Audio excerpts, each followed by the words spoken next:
Salutations, viewers, and welcome back to another episode of FitzRupee Cast featuring DoW2 Retribution. Red-Rupee calling the shots for you here as always. And man, if you missed last Sunday, you missed an excellent DoW2 event. We had a great turnout for the tournament, both in players and viewership. I had Maestro Cretella by my side throughout the entirety of the event, helping me out, giving my voice a break throughout the 8 or so hour long cast. And then, of course, we had Mr. Codex jump in as well. He had offered some excellent insight throughout the cast. And then Mr. DoWReplays.net himself, Mr. Indrid, came by, and we just had the full gambit of casters out that day. Of course, major props and lots of thanks to Juan X for starting the tournament, Riku, Jenny, and all the other refs, and of course all the participants themselves for making it a great turnout. We had Holy Hammer take it in the finals against Stevebud, which was a great set of matches. Hammer took it a bit one-sidedly, but throughout the rest of the tournament, we had some solid matches throughout the day. Anyways, let's go ahead and take a look at our match. This is another match from that very tournament. This is a quarterfinal match. Oh, and don't forget to stop by my Twitch TV channel. That's twitch.tv/Red-Rupee to check out those VODs. The full 8 hours of VODs are up. I haven't had time to go on there and edit them down into single games or highlights, but the full 8 hours is up there. You can search through it, find the games you like yourself.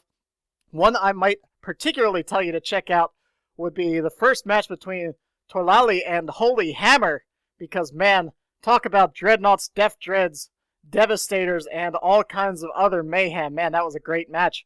Check that one out for sure. But anyways, let's go ahead and move on to the game. You might be asking yourself, Rupee, why are you playing this wacky custom map when you guys are supposed to be doing tournament-level matches? And to you, I would scoff and retort, why, sir, you may recognize this map more than you know. This is none other than a skin of Greentooth Gorge called Paletooth Gorge, and that's been done by Mr. Indrid over there.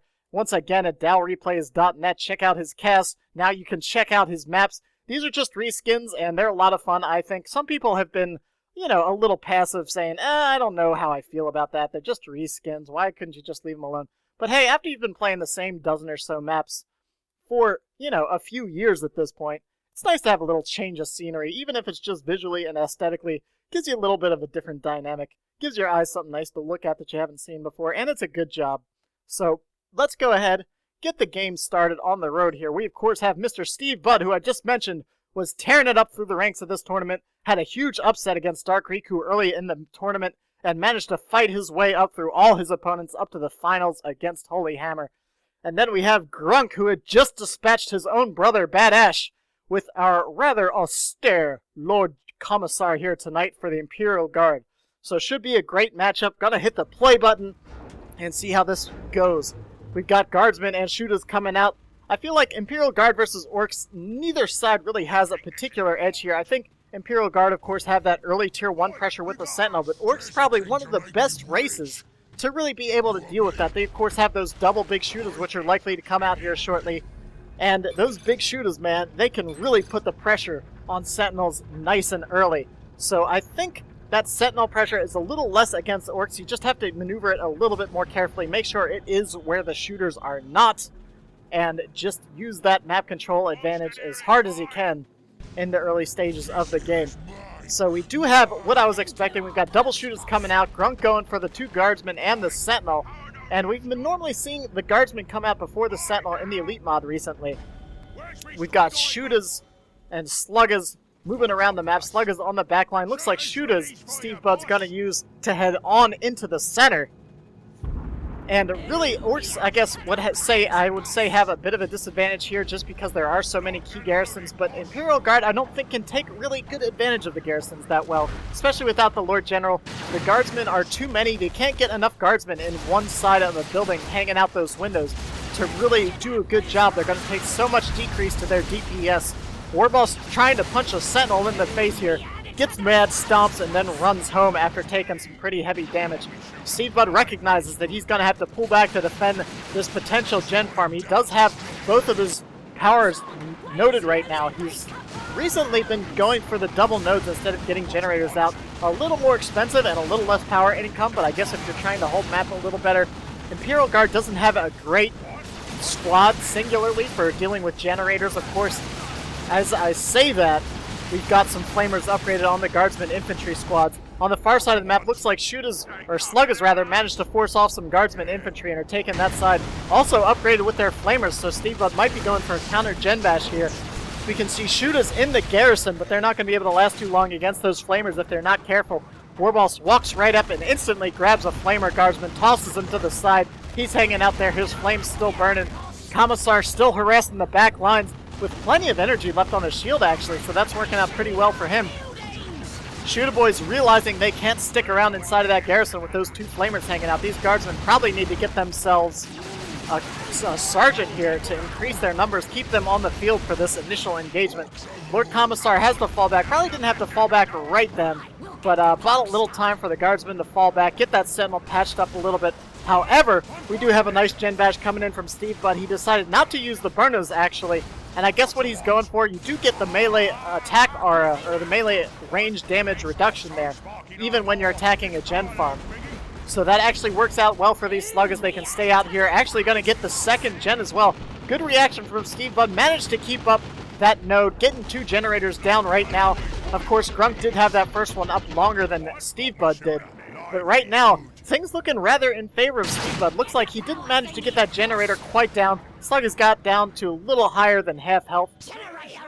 But right now, Stevebud has a firm grasp on the western side of the map and has a triple cap too. Already managed to take 100 VPs off of Grunk, and this is looking pretty indicative of a solid win for Steve so long as he continues to keep this play up throughout the game. Has 2 shooter boys already upgraded with the big shooters, so spending a lot of power upgrading his initial squads. Lord Commissar kind of standing regally there. I like how he captures points. Oh, he just moved, but he plants his sword in the ground and just stands there proud while he captures the sword. Big O Reliable coming in there from the Catchins to kind of stave off that initial shooter DPS, allowing the Commissar to move in. Probably a pretty good play there. Managed to force off the Commissar, and now the Catchins will be able to close in on those shooter boys along with the Lord Commissar. Lord Commissar is going to find himself in a bit of a tricky spot there if he's not careful. These Catchins about to find themselves in a bad spot as well between 2 squads of shooters. We can see Grunk recognizes that and pulls it back for the time being. Guardsmen on the far side, and Flamer Guardsmen once again moving in over here with their 3 Flamers. Going to start putting some heavy damage on these generators. Flamer Guardsmen actually not one of the fastest to take down generators, but they still do a pretty solid job there. At least going to get 1 before these sluggers move in. And the Catachin Devils trying to get a cap back on the power. Might have wanted to pull those Catachins up to support those Guardsmen, but it looks like the Guardsmen are going to escape for the time being. Catachins trying to get that cap, but if the Catachins were up here, they'd be able to knock back those sluggers and push them off the field. Little fire going down. We can see already Shooter Knobs upgraded on 1 squad and a Luda on the field for Stevebud. Both players now with 4 squads on the field. Luda, I think, an excellent choice against Imperial Guard. Your other options, really, you can maybe get an extra shooter, you could get some Storm Boys, but I just don't think they're cost effective against Orcs at all. Man, Catachin's under some heavy fire already, getting slashed up and beaten down by these Orc sluggers with Use Your Choppas. They hit the retreat button. Maybe should have done that a little sooner. After losing, wow, 3 models, it's going to be kind of expensive to reinforce. Shooter boys staying on the field. You can see Stevebud not stressing to reinforce them too much. Of course, once they have their big shooters and knobs, they pretty much entirety of their DPS comes from the initial 3 models. Of course, the knob himself and the 2 models with the big shooters.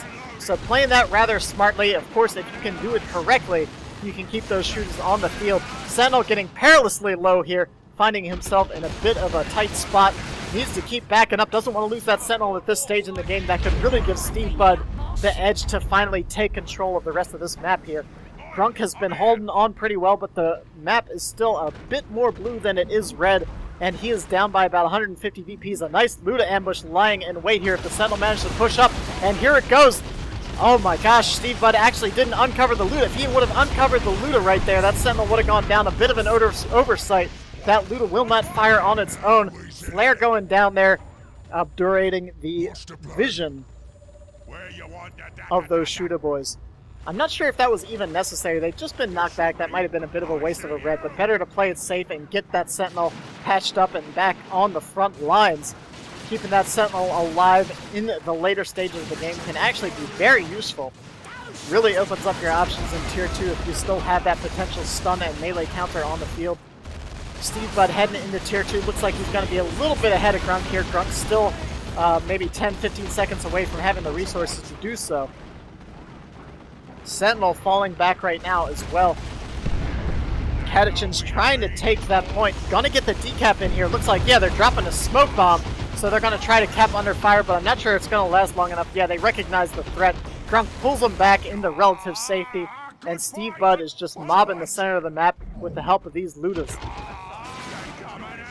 Luda's, I think, just a solid choice against Imperial Guard. It's going to help you control the Sentinel in the early game. It's going to help you have that beamy death gun if you need it in the mid game for the Chimera or whatever vehicles come onto the field later on. Lord Commissar finding a victory point to start harassing, but two shooters are close on his tail. Whittle away that shield pretty quickly, and nice use of aiming. What's that? To trap him and keep him down and on the map under the firing arc of those shooter boys. 304 to 500, and Grunk's still having a heck of a time holding map. Ooh, there goes the Ludas unloading. Wow, bringing that Sentinel down to half health in the blink of an eye. Now, imagine if they had unloaded when the Sentinel was close to them in that initial engagement. I think that was a huge blunder by Stevebud, but he'll have to move on from there. Both Stevebud and Grunk floating like mad, floating like ice cream at the top of an ice-cold glass of root beer as they head into Tier 2. They're going to have to figure out what they want to do with that requisition because Stevebud does not have a secondary power node. Grunk, of course, could pop that node and maybe increase his power income a little bit if he's not intending to use all that requisition. But Stevebud going for the quick truck. Grunk getting himself a Chimera, it looks like. Oh, but he changes his mind, goes for some Stormtroopers instead. That might give him a little bit more anti-infantry or anti-vehicle if he so needs it. Stormtroopers, maybe, you know, it's understandably a safe purchase in Tier 2 to do so. But, oh, actually, it looks like we've got a bunch of... In lieu of the Chimera, we can see Grunk going for commander upgrades on all his squads. He's got the Commissar coming out for both of his guardsmen. Had the squadron, the Sarge coming in for the Catachin Devils. The Sarge and the Demolition Man, I believe, are their two upgrades. So they will have their melted damage. They have their full squad size, and that really makes them a difficult, kind of nice, soft counter to just about anything on the field. Huge squad independence on those Catachin Devils. Ooh, and right behind the war truck, we've got a Weird Boy coming onto the field for Mr. Stevebud. And Weird Boy, as I've mentioned before, man, probably Orc's greatest tool against Imperial Guard. Between Zap, Warp Vomit, his basic AoE attack that just crushes guardsmen and is enough to intimidate vehicles off the front line. He's just top-notch in dealing with those IG blobs. Here comes a Gen Bash from Stevebud, has the truck full of shooters trying to pressure on the far side. Sentinel over here getting upgraded with the missile launcher. Sentinel with the missile launcher actually probably going to be enough to maybe control this war truck a little bit. I wouldn't be surprised to maybe see Grunk get some Ogrins or a Manicore. Manicore would be great at dealing with the shooter blob, dealing with the Ludas. Ogrins, of course, despite Stevebud being the war boss, there's really not much melee on the field, so I think if he could use those Ogrins the right way, it could really work out well for him. Weird Boy and the Sentinel both whipping a couple shots at each other. Shooters moving in for the kill. You can see there is the improvised explosives hanging out, a couple of those. These are actually good spots in case a flank comes in. You can force the retreat, and anything will probably have to retreat through those. Warboss capping the far side of the map, 374 to 282. The triple caps just keep going back and forth here. Zap going down, pinging a couple of guardsmen right there. And the Weird Boy still desperately trying to cap that side of the map, get that center VP back, but the Catachins are knocking him over. He's taking fire from all sides. Looks like the Guardsman and the Lord Commissar managed to push off the Warboss from the western portion of the map. Weird Boy does finally get forced off after dropping a couple more Guardsmen, and looks like a Warp Vomit on top of that Catachin Devil squad. Another flare going down, kind of an odd time for that once again. I feel like Grunk may be using those flares a little too often and not to maximum effectiveness. You do want to keep track of your red. I mean, despite, you know, Imperial Guard not having a huge number of super effective globals, that flare can certainly be a lifesaver, and of course the Imperial Guard nuke at the end game, extremely powerful with the rocket mount. VPs are evening out as Stevebud running around with this orc truck, unable to break the position of Grunk, surprisingly. Grunk been playing very defensively, doing a great job so far at holding the center of the map for as long as he has against these orcs, using the catechins very well in conjunction with his guardsmen and those stormtroopers. He really doesn't have too much in the ways of support. Right now, the Sentinel, of course, with the rocket launcher. Ooh, getting a nice rear armor shot there from the war truck. Another improvised explosive go down. A nice melta shot, and this missile might take out the war truck. But wow, it survives with 3 HP. Very close call for Stevebud as he escapes narrowly with his injured transport, which now, under that much fire, recognizes he might want to get that reinforced plating. Of course, orcs with the reinforced plating will put a second layer of paper mache around their orc trucks, making it able to take an extra kick from a Commissar Lord. And oh wow, Grunk heading straight into Tier 3. No real power expenditure in Tier 2. He got himself expended quite a bit on squad leaders, but no Tier 2 units on the field except for the Stormtroopers, which, as far as Tier 2 units go, don't have a major impact. They do some heavy ranged damage, but other than that, they're just a basic infantry squad with a grenade right now. It's surprising that he actually went for the assault kit with the war truck still out there. I guess assuming, as we just saw, that the catechins would be a good choice. Ooh, and stick bombers on the field. Stick bombers could be lots of fun if he manages to land those shots. Can really use them to great effect with the current matchup he's got here. He's got aiming with stat, he's got the Weird Boy to knock things over. Big shot from the Weird Boy on that Sentinel, of course, it's just going to get fixed right back up. A nice... Oh man, I thought the Commissar was actually going to go down there. I don't even know where Grunk was looking right there. Of course, ooh, a big whiff on that grenade. Shooter Boys just weren't even going to have a part of that. And Grunk's still floating like mad and heading into Tier 3. I'm not sure. I guess he's going straight for a tank or something like that. Has plenty of requisition, plenty of power. Managed to hold for a long time in Tier 2, so it's going to work out for him. I think we commonly saw Grunk go for that quick Tier 3 in this tournament, and it worked out, rather well. Stick bombers, but I really want to see some nice combos with the Weird Boy, with the Shooter Boys, and those stick bombers. He can really just blast away at Imperial Guard, but I think with with Grunk going into Tier 3, he's going to have to be very careful because he may be finding himself a bit short in an anti-vehicle. He's got the looters up with the Beamy Def Gun, so he's obviously expecting some more vehicles on the field. Kind of surprised, again, though, that Grunk didn't maybe go for a Manticore or some Ogrins in Tier 2. But 253 to 275, he's evened out the VP disadvantage. He's a little ahead right now, but, Stevebud can certainly bring that back. Stevebud's been using the Warboss really out on his own as kind of a capping unit. Currently upgraded with the Boss Pole, which, that seems very counterintuitive. Like, why would you get the Boss Pole if you're not going to keep the Warboss with his boys? Kind of a curious choice. I kind of would have expected maybe the Trophy Rack instead if the Warboss is going to be running around on his own. But, ooh, big shot on that Sentinel. Sentinel taking a lot of damage from that Beamy Def Gun. Beamy Def Gun does a lot of hurt. Oh, my goodness, guys. Guys, we've got what appears to be a very quick Bane Blade coming on the field. Oh man, Stevebud's not going to be ready for that. We've still got plenty of time left in this game, but Stevebud, oh, actually taken out. Was that the Stormtroopers or was that, oh, that was the Catechins that went down. Huge loss right there. The Sentinel got the stomp in at just the last second. And just as I was pointing out that the Warboss was on his own, those Catechins found themselves sorely outmatched. That's a huge loss for Grunk, but he does have the Bane Blade coming out here shortly. 253 to 227. Slightly in the favor of Stevebud now with the 2-0 cap, about to get a triple once again. And these Slugger Boys, man, taking some heavy losses. Actually, the Knob retreating through those bombs might be a good choice not to have exploded those. He has 400 HP left. The Slugger Knob himself running back home without any members to help him out. A whiff on the stick bombers. Those stick bombers really need to get a couple good shots in here to make it count.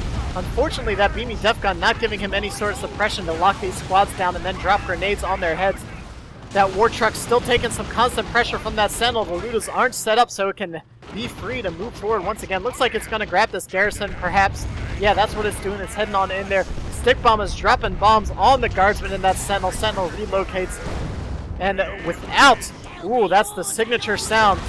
Oh no, Stevebud just had that realization. You said, oh man, I'm taking the map back. I'm whittling his VPs down. All things are going well, and then it dawns on him, oh no. Oh no, Grunk didn't build anything in Tier 2 at all. Oh dear, he's had power farm up the whole time. I haven't gotten a good Gen Bash in. And then, through the fog of war, firing on the war boss is none other than the Bane Blade, the giant mega tank of the Imperial Guard, the equivalent of the King Tiger, if not even more intimidating in this particular match. Stevebud heading into Tier 3, but really does not have the anti-vehicle necessary to deal with this. He's probably at least going to need some tank busters. Of course, the Bane Blade, very susceptible to heavy melee, so with Stevebud going into Tier 3, he could get himself some knobs, get himself that Power Claw. He has the Weird Boy on the field. Over Dare, always an excellent possibility for closing in on those tanks. What I'd like to see from Grunk now is a heavy... Oh, he actually beat me to it. A heavy weapons team. That'll really help in Tier 3, keep the orcs under control. The only real threat, as I was saying, I think to this Bane Blade would be a Knob Squad. Looted tank isn't going to stand up to it, especially with the Sentinel still on the field with anti-vehicle capabilities. This Bane Blade is going to shred any kind of orc infantry blobs with its Demolisher Cannon. And Stevebud really needs to think about his next move carefully. It looks like we've got the Shooter Boys heading way out here. Ooh, and this Bane Blade might be overextending pretty badly right here. Stevebud has lots of resources. Looks like he might be a little indecisive as what he wants to do. Ooh, big Demolisher Cannon, lots of orc bits already coming down here, and it looks like we might have another orc knob returning on his own. Hopefully back at the base they're not questioning these knobs too much on why they're coming back by themselves, because all their boys seem to keep disappearing out on the field. Stevebud's still not quite sure what his next move is. He needs to figure out what he's going to buy here relatively quickly, because that Bane Blade is going to be a huge headache if he can't deal with it. Stick Bomb is not quite hitting their targets. Weird Boy didn't manage to tag that Guardman infantry squad with the Warp Bomb, so those grenades kind of whiffed once again. Nice shot from the Weird Boy again, though. And oh, another big Demolisher Cannon shot just as we look over to that side of the map, seeing what those Shooter Boys are up to, and what it is turning into bits and retreating. Stomp picks off another one. Ooh, but a beautiful shot from that Weird Boy. Weird Boy needs to drop a zap real quick. Another set of stick bombs going down right on top of that heavy weapons team, but it looks like, ooh, it's going to narrowly survive with 34 HP. Oh my goodness, this is a brutal game so far. The Bane Blade's still running around uncontested, though. I really don't think Grunk needs to be moving this thing around. He just needs to sit it right about here and hold these two VPs. He's kind of running around being a little silly with it. Kind of excited that he has it out there before Stevebud has an answer. Another Demolisher Cannon shot. Ooh! And we're just going to see a lot of orc bits this game, I think. Of course, in the Elite mod, the main cannon of the Bane Blade does fire on its own. It's no longer an ability. The Bane Blade will constantly fire throughout the battles. So it is, I think, a good deal more threatening in this version of the game. Orc Truck rolling around, knobs hitting the field. Orc Truck's still up. Luckily, that enhanced armor upgrade has been saving its life. Sentinel scouting around, seeing if it can find that truck, realizing that it's fallen back. It's going to go ahead and decap that VP and start to bring this game down to the final points of the match, 200 to 126. Stevebud still has the advantage, but still has an uncontested Imperial Guard stronghold here in the center. These heavy weapon teams need to get upgraded with their SARs so they can't be knocked over. Over Dare being activated, just the perfect opportunity. One knob getting knocked over by that initial shot, and the Bane Blade is reversing it the wrong way. It needs to get the heck out of there. The Ludas are firing on it with that beamy def gun there. A bit too far back, though, I think. I think if they were a little closer, it'd be better. Ooh, and what is that? Oh, that must be the Emperor's Wrath right there. Lord Commissar getting kitted out with all kinds of great war gear now that we are in Tier 3. Emperor's Wrath, very, very expensive war gear, but he needs to be careful. He managed to keep the knobs back, but he needs to get something else out here to control these guys. War Truck does go down, but it might share its fate with the Sentinel. Oh man, it looks like a bunch of Ewoks just knocked over that ATST. Slug is retreating. Oh, the knob's actually retreating through some explosives. Slug has taken a lot of fire. They're going to have to be very careful. I think the explosive right there is spotted, and the Bane Blade's still tearing into him. Demolisher Cannon going down. It gives a few more. One explosive goes off. Those Slug is in a lot of trouble, and the Lord Commissar gets a beautiful sync kill to finish off that knob. What an excellent play there by Grunk, really putting the pressure on Stevebud now. VPs are even up, and none are ticking in any direction. Commissar walks right into, or right underneath of the stick bomb barrage. And they just keep coming. Stick bombers need to go back and reinforce. You don't want to be using those stick bomber barrages with only 2 models. And we see the magic levitating Luda Boy over here. hanging. He must be rock scaling the side of that chasm. Anyways, the central VP goes back into the hands of Grunk, and the Lord Commissar now running around. What is his army value like? He's at 85 of 100, so can't really bring anything too expensive on the field, so maybe that's why he's going for those Commissar expensive upgrades. We did see it actually pay off in kind. Ooh, Warboss narrowly escaping with 7 HP. We did see that Emperor's Wrath work and keep those knobs off of the Bane Blade, which is going to be critical to continue to keep doing. Guardsman now trying to fix that thing up, but that's a lot of HP to repair. Ooh, another big Demolisher shot going off. More Orc bits flying everywhere. And again, we're having a relatively lonely Nob return with just a single boy back home. Over there used once again. Knobs, however, launched themselves right into the firing arc of that Bane Blade. Catachin's coming on the field. Probably a good choice. That'll allow him some more knockback to keep these Knobs under control, despite having Frenzy and making themselves invulnerable and immune to suppression. The one thing they aren't invulnerable to is knockback. Bane Blade getting quite low, though, down to about a third of its health. These Guardsmen are not keeping up with the repair duty, but really bleeding Stevebud on these Knobs. Stevebud has not quite enough for rocks. At this point, if he could land a nice rocks maybe on the Bane Blade and a pile of Guardsmen, he could bring this game back into his favor, but right now I still just don't think he quite has what it needs to bring this game back. He doesn't have the resource for tank busters or anything like that. I feel like maybe an extra, having an extra threat in the way of tank busters could really scare this Bane Blade off and allow his Knobs to kind of move around the map on their own as well. Stun bombs going down, but that's not going to stop that cap. Shooter boys doing some damage to those Guardsmen, but there's so doggone many of them that a few shooters aren't going to scare them off. Some nice grenades, however, though, will certainly change their minds. Shooters on the far side. One shooter boy getting exploded by a direct hit from that Bane Blade main cannon. Oh man, it's so brutal. This is the most effective I've seen a Bane Blade in a single player game in a long time. Stevebud went for those stick bombers and it didn't quite work. Wow, nice lead with that Demolisher cannon, and once again, a lone Nob. Those Knobs are so lonely. They just go home by themselves, get themselves a squad of boys, go out and turn them into Orc bits. Maybe they just don't like shooter boys. Maybe those Knobs are self-hating Orcs. 97 to 122. Grunk's really holding on in the center with his Bane Blade, and we've got more Guardsmen coming up from the back lines. Grunk really using this Bane Blade effectively. Don't move it up there, Grunk. You're going to find yourself in a bad spot. He was a little aggressive with it at first, I think, because there wasn't any answer to it. But now that the Knobs are out there, I think he wants to keep this Bane Blade a little bit further back. Wow, just obliterating any squad that find themselves, unfortunately, out there. And the Bane Blade at half health is now getting itself caught underneath of some Knobs once again. Those big hammers doing crazy damage, along with the Luda Boys squad, which is pouring some shots in there. Demolisher cannon goes off, but the Knobs do have Frenzy activated. Oh, that was actually Emperor's Wrath once again. Oh, we have the Commissar upgraded with the Fist of Brachus, it looks like, and the Flak Jacket. Wow, that's some expensive upgrades for the Commissar Lord, but I guess considering Grunk is pretty much maxed out, that's a great way to get some additional army value despite having extra resources. Start kitting out your commander with those high-end war gears to really make him even more of a threat on his own. Weird Boy gets pushed back, and Steve doesn't have too much time to bring this game back around.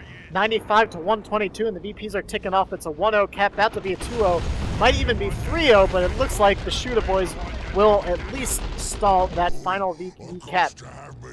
Warboss looking pretty vanilla still, just with his boss pole. Again, perhaps a bit of an unfortunate purchase right there. That may be ostensible, but I don't know.